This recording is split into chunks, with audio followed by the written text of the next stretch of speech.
Welcome to the AdaptX podcast, where we have conversations with individuals building accessible businesses, advocating for inclusion, or excelling in adaptive sports. Our intention is never to speak on behalf of those with disabilities, but to provide a platform to share their ideas and amplify their voice for a more accessible world. Today, I'm joined by Tanner Gers. He's the founder and managing director of Accessibility Officer and an accomplished athlete competing in the track and field Paralympics and receiving numerous awards through the National Beat Baseball Association. We have a lot to talk about, so let's get to it. Tanner, thanks for joining me. Brandon, you're the man. Thank you so much for helping me limp along here. Yeah, under some extenuating circumstances. I'm glad you're joining me. But let's start with your company. So the vision of accessibility is for the U.S. Disabled unemployment rate to be the same as the U.S. unemployment rate. And so how do we realize that vision? Yeah, so our philosophy by realizing that vision is we got to get people with disabilities trained and certified in careers in which they can excel in. We have so much social identity tied up into what we do, how we make money. It's often the first or the second question we ask someone that we've never met before, right? What do you do? And so in order for us to really kind of change the societal embedded unconscious bias that's generationally in the United States, we've got to, I feel like our philosophy is to change people's minds at where they make their money. You know, what they do when they're not at home, when they're not with their families. And I think that, people with disabilities showing up, representing, what's possible, the talent, the potential, their capacity, capability in a work environment setting is one of the ways that we will realize that vision. And what we're doing right now is training and certifying people with severe disabilities, sensory impairments, blindness, deaf blindness, other impairments in digital accessibility. We have a digital accessibility business, wanted to source blind talent, couldn't find it, built a training program to develop that talent. And then so you get trained, you get certified, I'm going to give you a job, and you're going to work with clients directly, our digital accessibility clients, so that you can build the professionalism to transition into the workplace in a more traditional workplace. So that's the vision. That's how we're going to realize it, and that's our philosophy. I've got a few different directions and questions I want to ask as follow-up to that, but maybe first off, just from a business lens, do you have the clients first, or do you find the employees first and then try to find the work for them? It's a great question. I think our model is working successfully because we have a sustainable business first and then built a vocational rehabilitation training program on top of it. Okay, yeah. How do you navigate this tension that's been a little exacerbated by the current political landscape of accommodations and inclusion versus qualifications, and this idea that people with disabilities are being gifted jobs just to meet diversity quotas? What is your response to kind of, like I said, this tension that's currently existing and becoming more prominent? I think that anybody who knows that's so far out of touch with reality.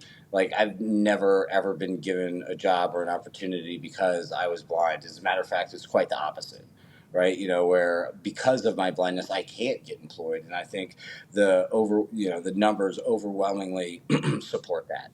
For me, my own sake is like, I've tried to be head down. I don't listen to the news that much. At the same time, I'm empathetic and conscious that, there's a lot of pins being lined up that could get knocked down and have some longer term effects than like a 4-year quadrennium. And I think that in the past, like the quadrennium cycle, our presidential quadrennium, has kind of mitigated a lot of the risks that we're experiencing now. I was posting on LinkedIn about this. I don't know when we're going to get legislative on that ASS, right? But it's like only a matter of time until the advocates, the people that have been fighting for decades, for their entire lives, stand up and do something about this. And I know that's not me. I knew it was going to happen, but I also think that taking a step back, higher level, it's just like this is just they're just trying to poke the bear and get people all excited and riled up. My concern is that while this is going on, what else is happening that isn't in the headlines? So that's more my bigger concerns. But I do try to manage this by staying head down and focused on our vision. At the same time, I'm very empathetic to the situation. Yeah, that nicely summarizes kind of my approach to it. I recognize it's a privilege to be head down and continue on my path forward. So I'm not going to pretend like there aren't people that are going to be significantly impacted by all this, but I try to adopt a control what you can control. And I can't change global community, but I can impact my immediate community, and hopefully that has kind of ramifications. So kind of just focus on my own lane, I guess. And like you said, it comes in waves, 4-year waves, and things change. And the only thing we can focus on right now is how we support the people that work for us and work with us. So I guess on that topic, you train people, you have a program that gets them up to speed. How do you identify the pipeline of talent, and what's the onboarding and training process like? Is it predominantly hands-on coaching? Is it software, AI, et cetera? Yeah, great question. So sourcing the talent is, sadly, is a lot about awareness building. When I personally was an adult that did not recognize or identify as having a disability, even though I was diagnosed, severe ADD before there was ever an age. I couldn't read text on a page, just no reading comprehension. I'm hard of hearing, diagnosed medically hard of hearing in my right ear. Should probably be wearing a hearing aid, but never recognized myself as having a disability until I lost my sight. And I've always had entrepreneurship blood running through me. So if I would have known about things like the Randolph Shepherd Act, the business enterprise program that they, where blind people can create these vending machine routes and these cafes in these federal buildings, like I would have definitely gone that route. I just had no clue about all the opportunities that we're aware. And today, the same thing is still the case, right? Many people are not aware of what the career path opportunities are, especially when more non-traditional career pathways, apprenticeships and certifications to get yourself into a career, a lot of people just aren't that aware. So in terms of pipeline development, it's a lot of like Facebook group posts, right? And social media stuff, sending out emails, hopping on podcasts like this, being on webinars, and just trying to create awareness around the programs. Once we get students actually into the pipeline, we get them authorized into the training program, it is very hands-on. Digital accessibility compliance is about doing testing and reporting on digital accessibility. And that's like our final exam, right? Is like, here's a website you haven't seen before, test it, and your test result is the audit. Submit the audit, and then we'll know. And that's what you have to do when you transition into the real world. Is today, some people might be familiar with this in the tech industry, but you're going to have to do a functional interview assessment where you're going to have to solve problems. They're going to put things in front of you, and you're going to have to demonstrate your value. Just communicating it is not enough today. And so we're going to have to be demonstrating it to our potential employers in the interview process. And that's kind of what that onboarding looks like. And for people with severe disabilities, sometimes they've never had a job. They've never actually been in a competitive environment. They haven't had, timelines and pressures and deadlines and, objective feedback on performance and like, hey, this isn't good enough. And so there's definitely a lot of the soft skill maturation and professional development that we bake in. It's something that we learned by, working with more and more students across the United States. Is like, hey, systematically, we've got an issue. Systematically, we've got an issue with regards to our education system, vocational rehabilitation, and how we prepare people with disabilities for the real world, for work life, for professional life, for adult life. Just really, really sad, and I'm throwing up some air quotes here, what would be considered employment ready are people coming into our program, and it's just, egregiously offensive to call someone employment ready who cannot manage a calendar or respond to email in a timely manner, or even do very simple things like read an Excel spreadsheet.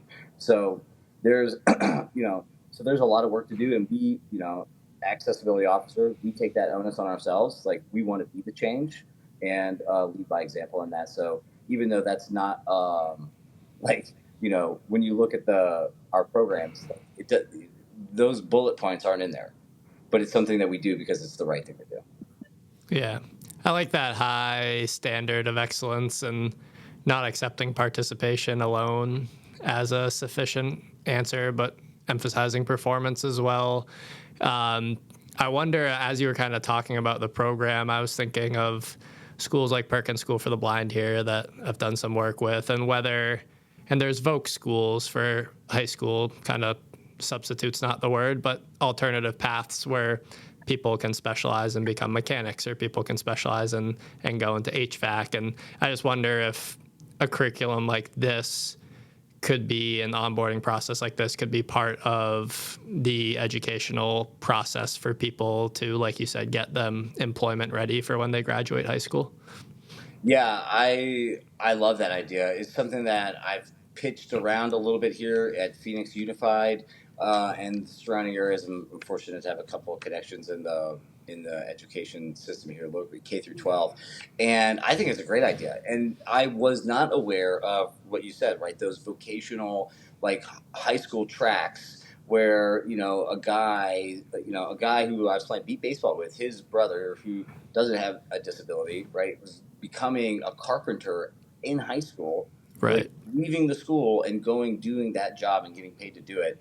Yep. Yeah, I would think that's a tremendous opportunity, especially if for kids who aren't getting mainstreamed, right? Like Exactly. Yeah.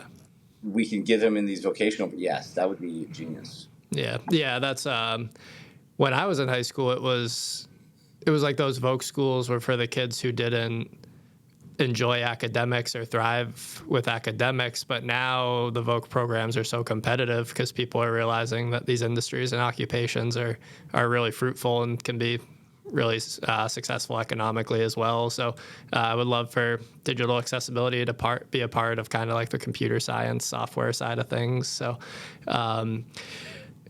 what is the role that digital accessibility overlays play in the digital accessibility process? And maybe you could explain a little bit about what they are for our audience who might not be familiar, but in our world, they're criticized a lot. So I'd like to kind of dive into pros, cons, future opportunities in the digital overlay accessibility space. Yeah. So the background is that um, accessibility compliance under the Americans with Disabilities Act, we normally consider like, accessible parking spaces, restrooms, doors, the built environment, but those same laws and regulations apply to the digital environment. So websites, mobile apps, electronic files like PDFs. So those need to be compliant as well.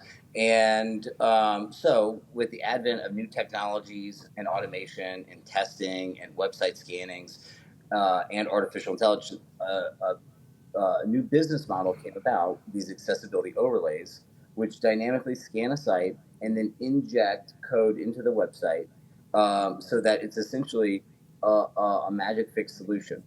Now, they've been criticized because for people with the more severe disabilities who are reliant on an assistive technology. So a comparison would be is like someone who might be visually impaired, might need to use some magnification or some color contrast, some things that are inherent to the operating system in machines today. So if you're using a Windows machine or an Apple machine, a Mac, you know, color contrast, magnification are all things embedded into the operating system. It's a free solution.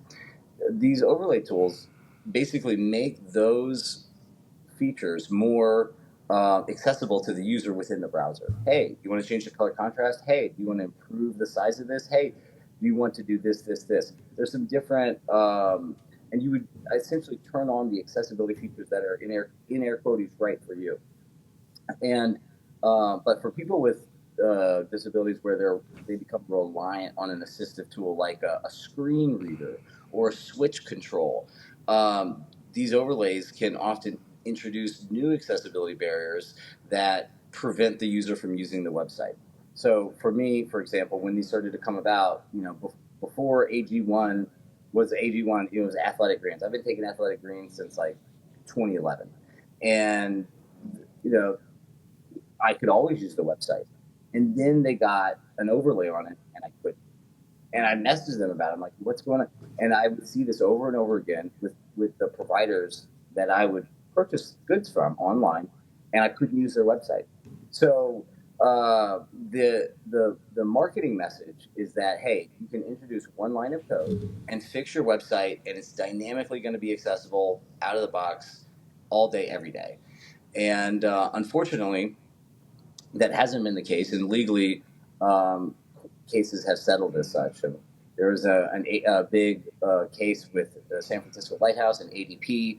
They were using an accessibility overlay called AudioEye. They settled, and in the settlement documents, it says like, hey, tools like this are not appropriate for full compliance. Accessibility, another one, was just fined for misleading claims about what their solution could do or couldn't do.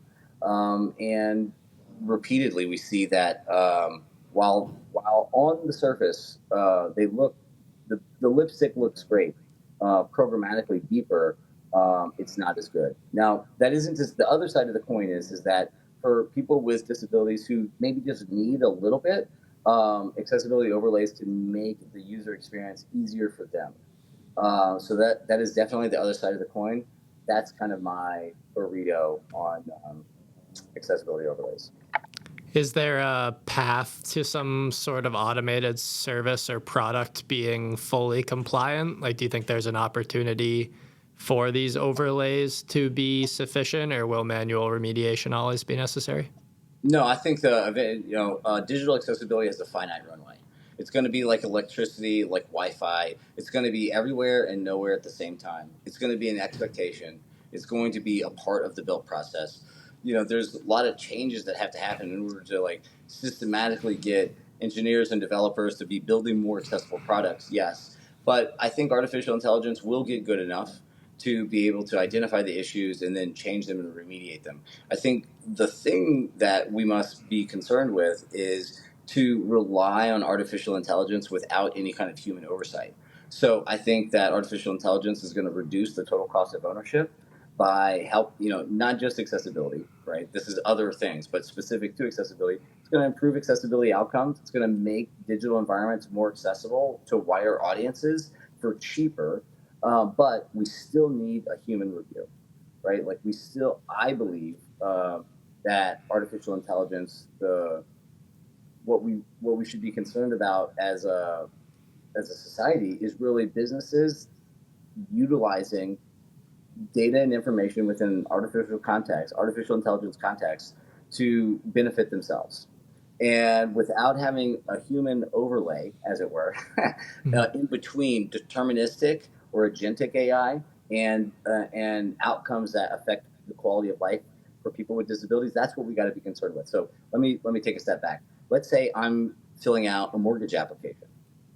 All right, so today is my birthday. I'm 42 years old, right? But if we look at all-cause mortality rates for people with disabilities, we can see that not only am I going to die sooner, but I'm going to be subject to degenerative disease on a much wider scale because I have a disability.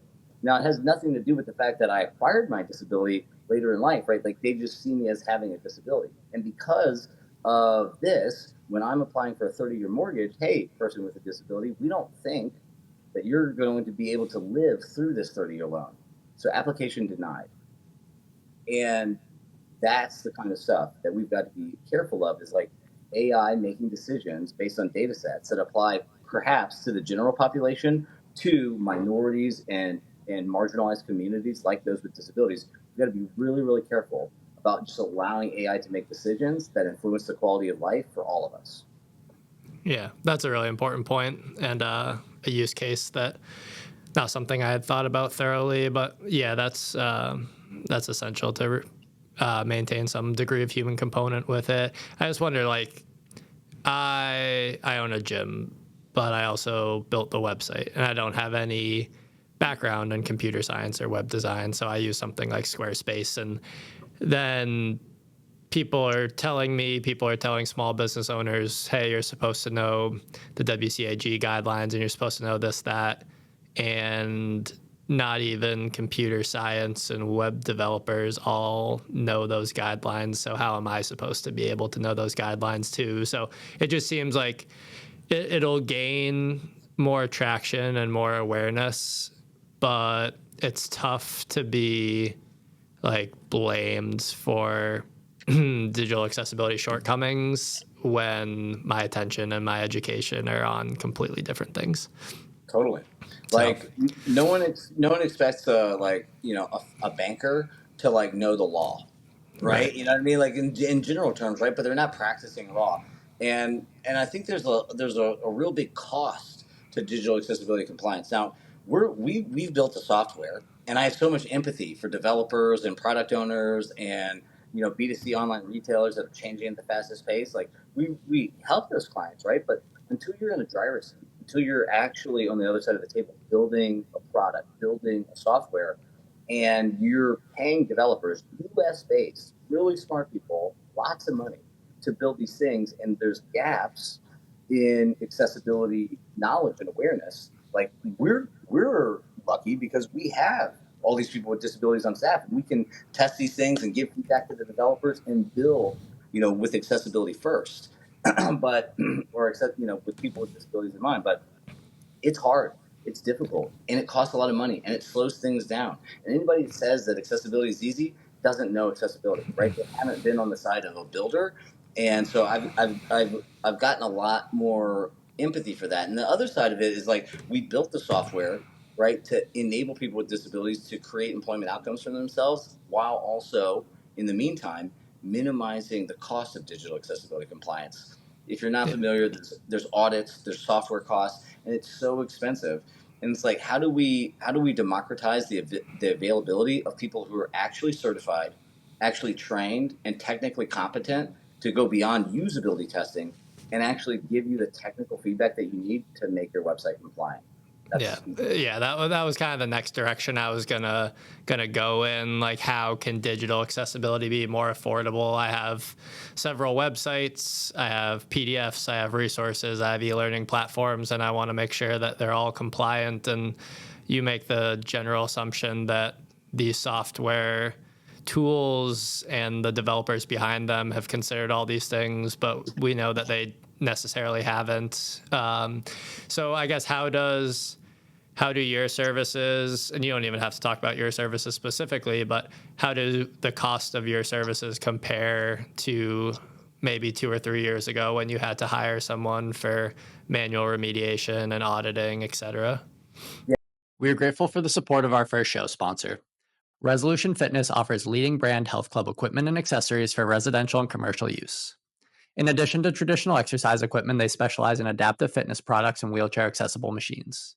If you're interested in outfitting your fitness facility or home gym to be more accessible, visit www.resolutionfitness.ca or the link in the show notes below.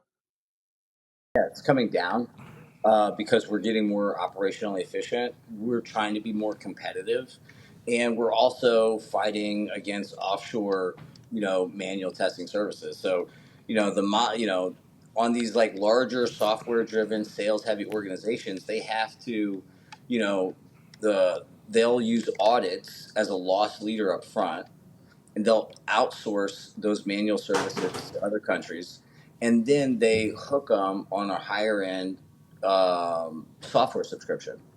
And so, whereas our approach is like, well, why don't, like, the software means nothing to us. Like, it's not going to get you compliant. It does help you create scale and leverage, right? But it's like, we're going to give those tools away because the real value is what actually gets you compliant. And today, that's manual testing and remediation.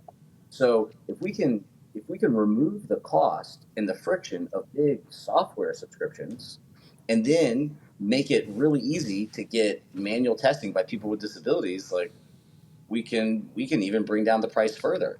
So, whereas like an audit might be $5,000 to $10,000, it's like, well, what if it costs you less than 1,000?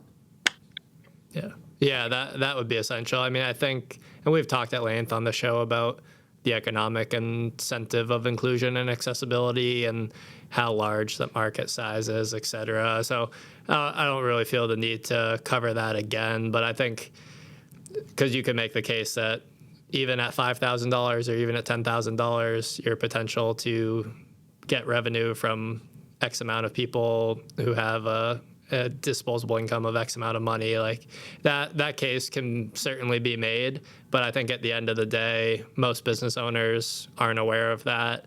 All they see is their bottom line. And if something is available at $1,000 instead of $5,000, I know that goes a long way for a small business. So I think that's probably, in my opinion, uneducated opinion, one of the biggest barriers right now. Totally. It's so, I mean, So, and I'm a small business owner, right? I'm an entrepreneur, and I tell prospective clients, you know what, the cheapest thing for you to do is settle. It's like not even to fix it. It's like because I get like you're trying to make payroll. I get you're going month to month right now. So for me to say you need a $7,000 audit with a blah blah blah blah blah, it's like I'm not going to tell you that. It's like the cheapest thing for you to keep your business afloat right now is to settle, and then but you gotta shoulder that risk. So yeah, I mean, and you know what's so funny too is you tell people that, and then that brings them in. They want to do the right thing, right? yeah, So it's I think digital accessibility right now, depending on where you're at in your business, it could be a revenue opportunity, sure, but actually it's a risk mitigation strategy. You don't, as a business owner, you don't want to get that letter in your email that says like, hey, you're being sued for digital. Like no entrepreneur needs that or that stress. It's just like better. I don't know why I pay for insurance every month. Like we got to pay hundreds of dollars a month for insurance, and I'm like, you know, that's just something that I have to do. It's a cost of doing business. So, yeah. absolutely. How did you arrive at this? Have you always been entrepreneurial? Have you always wanted to own your own business? Was there a specific event or inflection point when you decided to tackle this project? Yeah, so I fell into digital accessibility about 10 years ago, but I've always been entrepreneurial. I mean, especially when I lost my sight. Like, I just was like, everything from, I was trying to figure out board games. Like, oh man, if I did like RFID tags and the dice, and then like the board could like detect what number was facing up, and then we could just like digitize all the cards. And, I was doing that. And then I was like, oh, I had this like idea for this like T kind of square articulating arm to help me golf, right? And so the arm would kind of extend out and then allow me to like guide my club right behind the ball without hitting the ball and know that I'm actually right behind the ball. It's just, and then like I've started two used auto sales businesses. I've had a health and fitness business. I've had, you know, uh, you like a totally blind guy in the pit, in the auction, buying and selling cars. I had a lot, the whole thing. So, and then that wasn't even that long ago. That was in like 2019. And then I was thinking to myself like, why are you doing something outside of like what you really want to do? And what you really want to do is to help blind people get jobs. So if you want to help blind people get jobs, like you're going to need to build a business that's going to support that. And that's why I started this business. Are you comfortable sharing about your visual impairment and how you lost your vision? Oh yeah, sure, absolutely. I'm totally blind. So when I was 21, I was enlisting in the military, super influenced by 9/11 and all that, and finally getting my life together, enlisting in the military. Actually, like 2 weeks before I was in my auto accident, I saw a blind person for the first time crossing the street, and I had volunteered at Easter Seals in the 90s and stuff. So before there was all the curb cuts and all that stuff, we would bring the ramps with us, and so I was around disability my entire life, but never anybody who had a visual impairment like that. Then 2 weeks later, I lose control of my car, and a tree comes through the windshield and impales me in the face. I wake up in the hospital a couple months later, and I'm totally blind. The accident was March 28th, 2004, and I woke up in May, and I got out of the hospital Memorial Day weekend.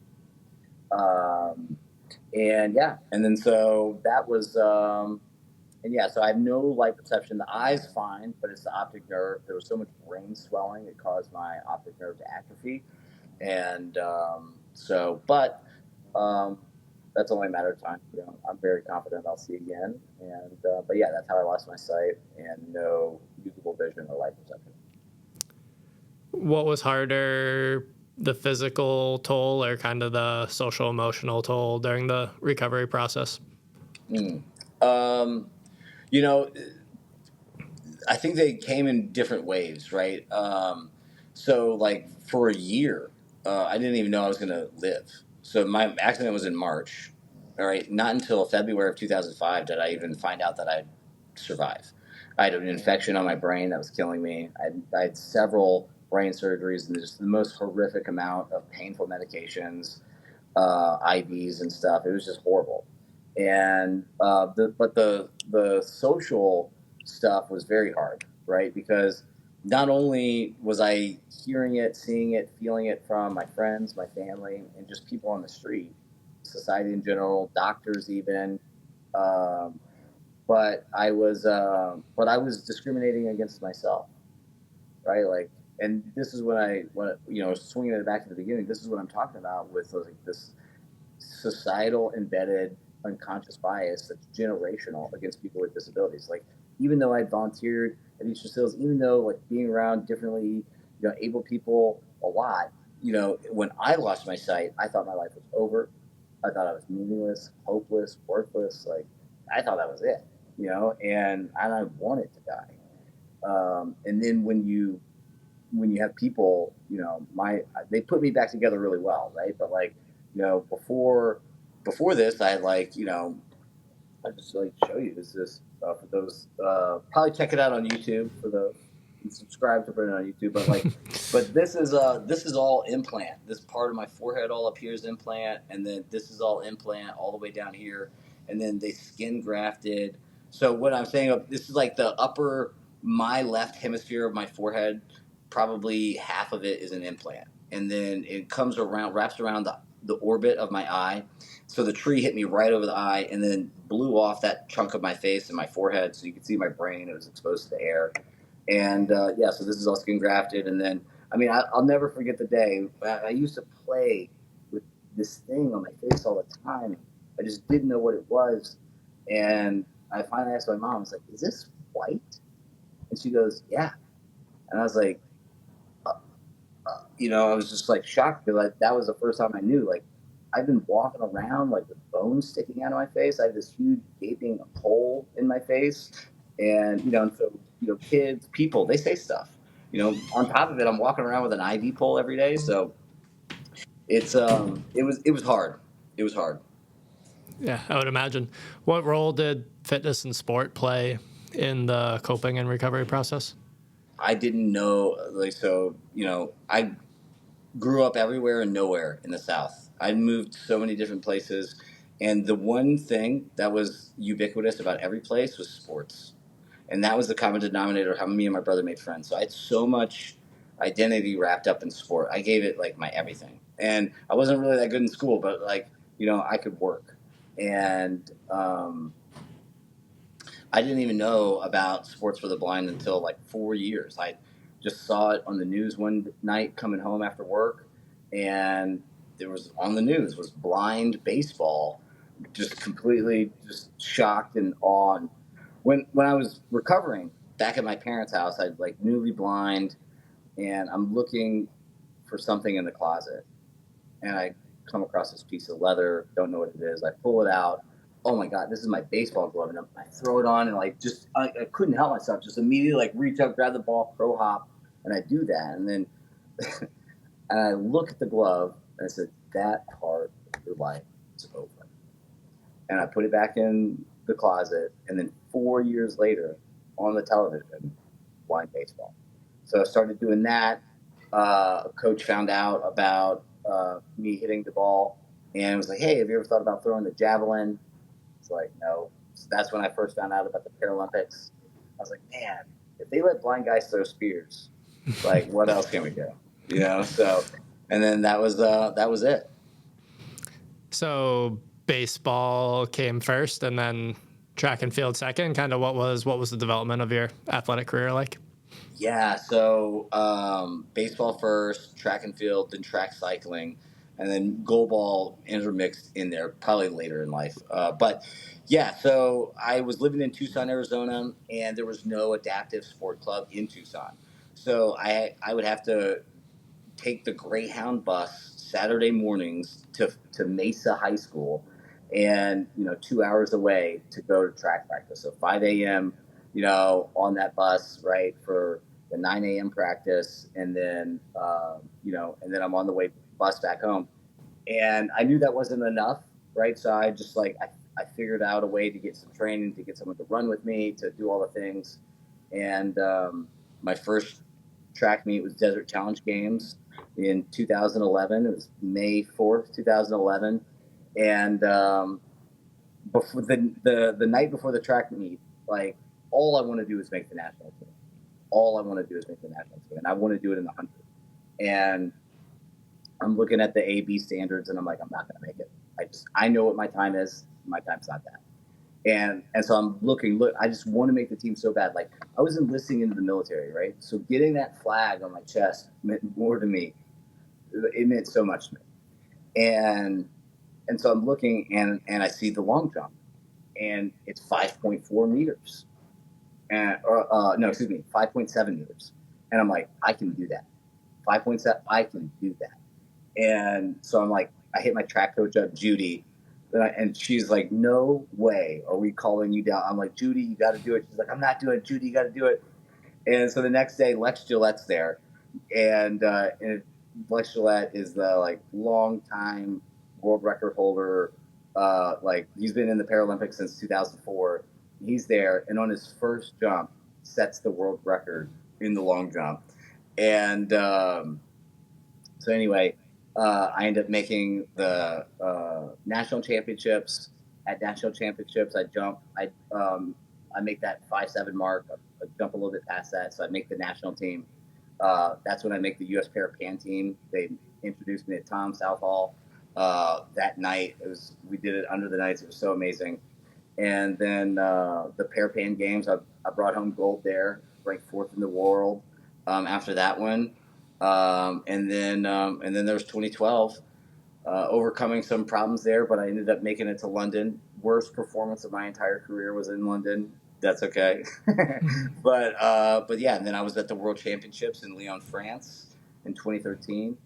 And then moved into track cycling in 2015, 2016. I really wanted to continue track. I was in this FDA-approved stem cell study for optic nerve therapy, Scots, in Florida, and this was in 2015. And it was about this time, 10 years ago. And the Saturday before I flew out for the surgery was the first day of track practice. And then some like Vibra 5-finger shoes. It's like the first kind of conditioning practice. And new coach, and he's like, hey, I want to get your time in the 100. Do you want to do a hand time? I'm like, yeah. So 5-finger shoes, no blocks, on the track, no guide. And I set my personal best by 0.8 seconds. And I was like, oh my God. And it was 0.1 off of the national standard. And I was like, I'm going to make it. I'm going to make it. And then the doctor who's performing the surgery, like a couple days later, was like, you can't do anything, no activity for 8 weeks. And I was devastated. I was like, my season's over. Like, that's it. Like, and I was like, but I have to do this, right? Because it's like, what's more important to me, seeing again or like track and field? And so I did that, and my season was gone. And then at the beginning of the next track season, the first track practice, I ran into a fence post about 60 meters into a 100-meter effort, and that was the end of my track and field career. Not exactly the way you want it to go out, I would imagine. But the Paralympics have received a lot more coverage over the last couple of years, which is obviously great. Was there an athlete that you looked up to or that you kind of emulated, and what was the role of representation for you in your athletic pursuits? Yeah, I mean, I Lex Gillette, absolutely admire him. He is the most incredible human being. So, Lex Gillette, he gives me a call after Desert Challenge Games, that first track meet, and he's like, "Yo, dude, like, you need to be like, you're good. You need to do this." Like, and I told him, I was like, "Lex, dude, I really want to go. Like, I'm not working. I don't have any cash." I was like, "I've got to get 2 guides plus myself. Plus, I got to get out there early for classification." I was like, "I got a week-long hotel. I've got like $3,000-4,000 I got to come up with in like 45 days." I was like, "I don't think I'm going to be able to do it." And he goes, "Let me see what I can do." And he calls and gets one of his supporters to buy me a plane ticket.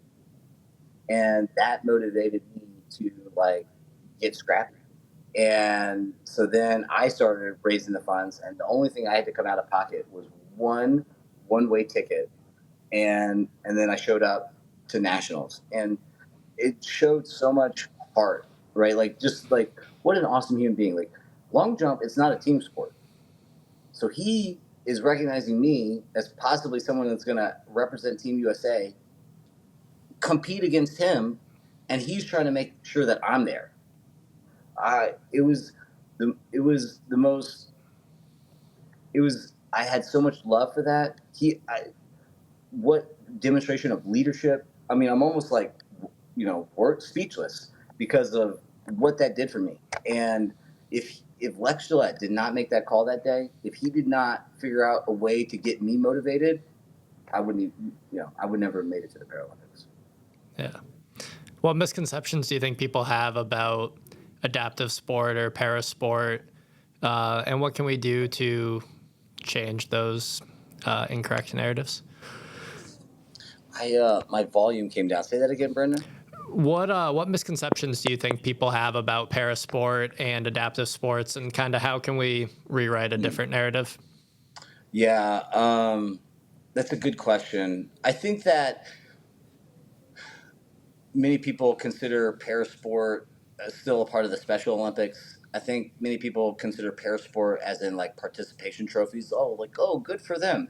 And like, no, they haven't seen like the Paralympians like battling and training right alongside the Olympians at the Olympic Training Center, right? That's fully integrated. They haven't seen the Beat Baseball World Series and just the sheer amount of athletes. Like, we have an ex-pro NFL football player. We've got, a bunch of college athletes who lost their sight. It's like, this is real deal sports, real deal competition, real deal athleticism.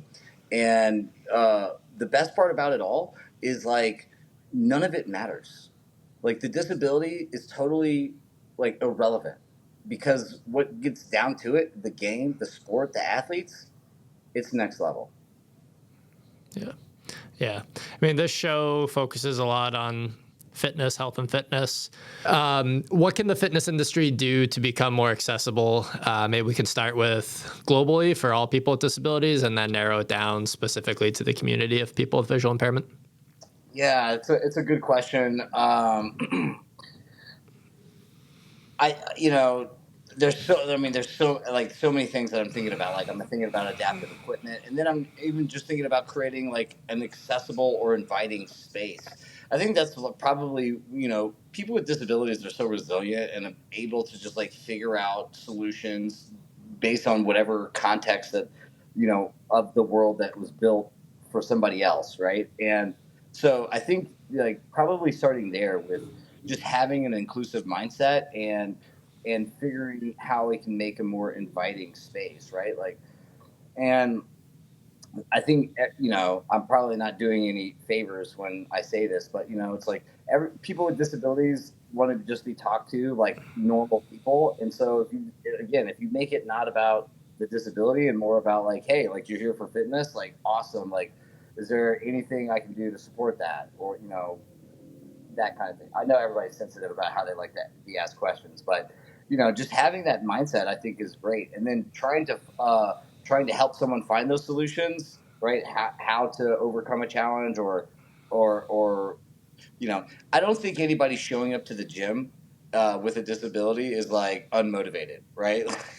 They've probably been there before, and maybe they haven't, but I think just mindset first. The second thing is like, no, I think that's it. I think it's mindset. And it connects back to kind of what you're talking about with para sports, how I think too many people assume that participation is adequate instead of focusing on performance and outcomes. And I know participation is the goal because for so long people with disabilities weren't allowed to participate or weren't invited to participate. So we have to get over that hurdle first. But like, I really like the idea of highlighting and showcasing people with disabilities accomplishing great feats of athleticism and fitness, not because of their disability, but just because they're able to, like you said, kind of overcome and be resilient and find adaptations that work for them. So to me, you and I, we were kind of exchanging some messages before, and you were talking about all of the fitness resources that you've learned from, and they're quote unquote typical, they're designed for quote unquote typical clientele or non-disabled clientele. And I think to me, adaptive fitness is just the creative application of sound, strength, and conditioning. And it's been cool to kind of listen to you talk about how you apply those things to your own training, and you're pushing for peak performance. You're not just settling for participation. Yeah, I mean, it's frustrating to me, right? Because it's like, and cool because like, oh man, I really want to do some depth jumps, right? I really want to build some like tendon elasticity and stiffness and blah blah blah. And it's like, but I can't. But you know what's really cool is when I'm doing these like repeated bounds, and I'm like, oh my gosh, I know I'm jumping way higher because my timing of when I'm going to land is off. Like Yeah. I'm jumping that much higher where I'm like, whoa, I'm extending my legs, so yeah, it for me it's totally about performance and I think being creative, like I was telling you how I kind of like maybe had a partial, hopefully not, tendon tear. It was like, and I was doing these like really high performance moves, but in a situation that was like more, quote unquote, safer for me, right? And so, yeah, man, I love chasing peak performance. I'm 42. I feel like a baby, and I know that like there's still that fire in me. Like I'm going to be at Desert Challenge Games, this year hopefully, and I would love to break 12 seconds of the 100 meter. To me, if like I could get under 12 seconds of the 100, I would be like over the moon. Yeah. What personally are the biggest challenges for training in the gym for someone who's blind or has low vision? I think it's concussive events. Accidentally hitting your head on like a rack or something like that. Metal can get sharp and those corners hurt. They don't bend that easy. So I think that's been the thing for me. But yeah, I mean, yeah, for me that's it. There's some things where you can be in like a kind of a hairy situation because you're blind, right? Like for example, like I was doing hip thrust. We have a hip thrust machine at the EOS Fitness that I go to, and it's kind of tight to get in there. Like even though I'm ambulatory, it's kind of tight because I can't really see how to do it. And if I, make a little mistake, I can trip and fall, and probably really hurt myself. So, I'm very blessed to have the proprioception and balance that I do. But yeah, just getting in situations that probably some site would take this a little safer. Yeah. You kind of said it in passing earlier, but you said that you're quite hopeful or confident that you will see again. What makes you believe that, or what are you most excited about on the scientific side of things? I knew it in 2004, and Dr. Lynn Polanski, I told him he couldn't tell me that I'd never see again, but I did tell him I will see again. I know that I'll see by the time I'm 40, but I know I'm going to see again. I'm 42, but if it's 45, I'm cool with that. So I used to think it was stem cells. I used to do so much research on stem cells. That's why I went to that stem cell study because I found that. And um, but now I think that it's probably going to be more like transhumanist, right? Like more integration of technology and biology. A good friend of mine, Jason Esther Hewison, South African guy, came to the United States. I met him playing beat baseball, but he came to the United States specifically for this UCLA study on a brain implant for artificial vision. And he was the first one ever. And now there's a couple studies doing that. So I don't know exactly how it's going to happen, but I feel like it might be a Neuralink. It might be something that's similar to the I forget what it's called, but the ones that go on your lobes for hearing. But yeah, I think it's going to be some type of brain implant.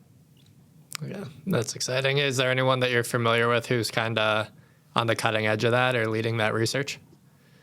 Not from the research capacity. I mean, I got my high school homeboy Cy Lewis, who's in Iowa, and at one of the like top ophthalmology universities in the country, and he tells me some of the cool stuff that's going on. But um, no, I mean I don't have like someone that's like Yeah. actively doing this. No.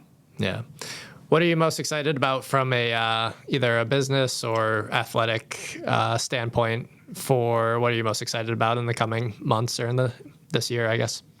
Well, beat baseball, I had some pretty, repeated concussive events, the traumatic brain injury where I lost my sight. I played football and lacrosse in high school. So, in Texas.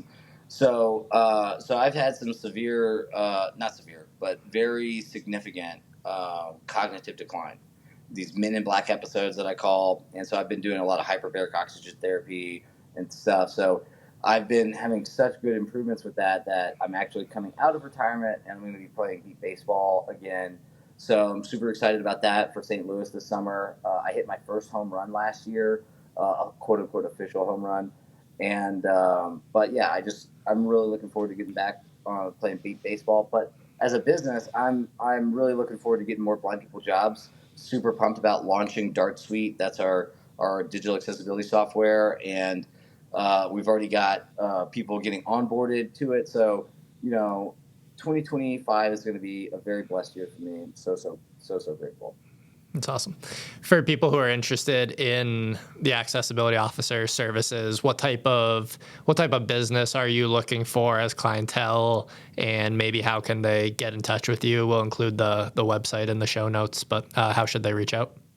Yeah, thanks for the question. So most of our customers, and we're leaning into that is government agencies, and so we're shifting more towards that because that's what the market is pulling us to do. But we also do B2C online retailers. We have software companies who are customers, and anybody who's got a private company that's got an online business. But the things that we help people do is basically a managed accessibility service. So we want to help you test and report on digital accessibility compliance. Great. Everybody can do that, but we want to really create knowledge transfer, get you in the right position, and then help you manage it internally. I can't be everywhere at once. I guess software can, and that can help people bring down the cost of digital accessibility. But anybody who really wants to not just put lipstick on a pig and make a difference, that's what job does.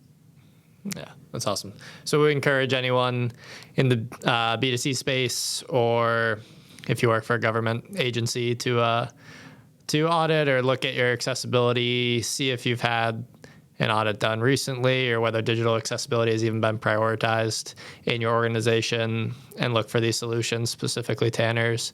But we'll include a link to your website in the show notes so people can easily access that. But Tanner, this was a conversation I was looking forward to for a while. Super impressed by everything you've accomplished, and really excited to kind of have you a part of my network now and follow along with everything you do. Likewise, Brandon. I have been so impressed with your podcast. You do such a great job with it. Thank you for everything you do. Thank you for listening to the AdaptX podcast. Our effort to amplify the ideas of our guests and create more inclusive and accessible industries is futile unless these episodes reach a larger audience. If you enjoyed our discussion today, please leave us a rating or a review on whichever platform you use. And if you would like to learn more about AdaptX, the course that we teach to health and fitness professionals and the projects that our organization is working on, you can subscribe to our newsletter through our website, www.adaptx.org. Until next Monday.